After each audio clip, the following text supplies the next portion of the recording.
আসসালামু আলাইকুম প্রিয় দর্শক বিন্দু, আমরা আজকে আলোচনা করব যে কিভাবে আপনার পিতামাতাকে আপনি খুশি করতে পারবেন, সন্তুষ্ট করতে পারবেন।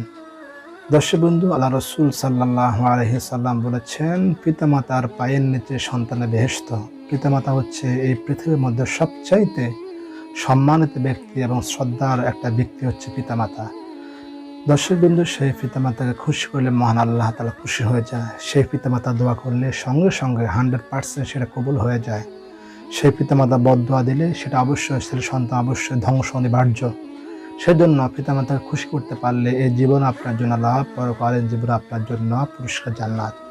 সেই পিতামাতাকে খুশি করার জন্য প্রথম টিপস হচ্ছে, সেই পিতামাতা অবশ্যই সর্ব অবস্থায় তাকে তার বাধ্য হওয়া, কথাবার্তা শোনা, তারা যা বলে তা মান্য করা, যা নিষেধ করে তা সেটা বর্জন করা প্রথম স্টেপ। দ্বিতীয় স্টেপ হচ্ছে সর্ব অবস্থা পিতামাতাকে সম্মান দিয়ে কথাবার্তা বলা।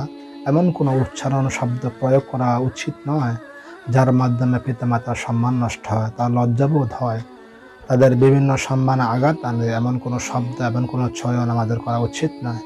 3 নম্বর স্টেপ হচ্ছে, আপনি যেখানে যাবেন অবশ্যই পিতামাতার সাথে যোগাযোগ করবেন, খোঁজখবর নেবেন, কেমন আছে তারা, কী সমস্যা, কী লাগবে না লাগবে, অবশ্যই সব খোঁজখবর নেবেন।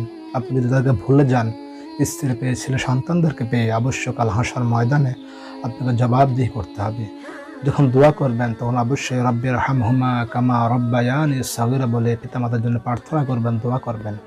তারা যদি পৃথিবী থেকে চলে যায়, অবশ্যই তাদের গোরস্থানে গিয়ে সবসময় আপনারা প্রার্থনা করবেন, দোয়া করবেন, কান্নাকাটি করবেন।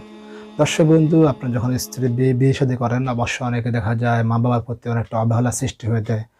অবশ্যই আপনার পিতামাতাকে অবশ্যই শ্রদ্ধা, আগে যেমন শ্রদ্ধা করেছেন, আপনার ছেলে সন্তান হওয়ার পরে, স্ত্রী পাওয়ার পরেও তাদেরকে ওই অবস্থায় আপনাকে সমান দৃষ্টি রাখা।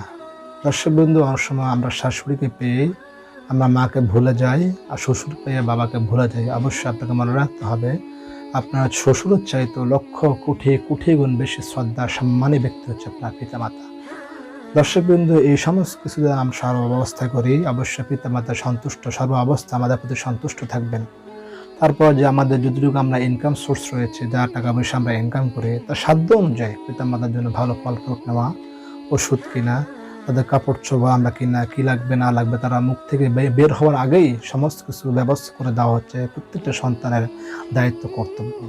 আর যদি এটা করতে আমরা ব্যর্থ হই, তাহলে আমরা একজন পরিপূর্ণ সন্তান আমরা হতে পারি না, এই পিতামাতা পরিপূর্ণ হক আদায় করতে আমরা পারলাম না। আসসালামু আলাইকুম ওয়া রাহমাতুল্লাহি ওয়া বারাকাতুহু।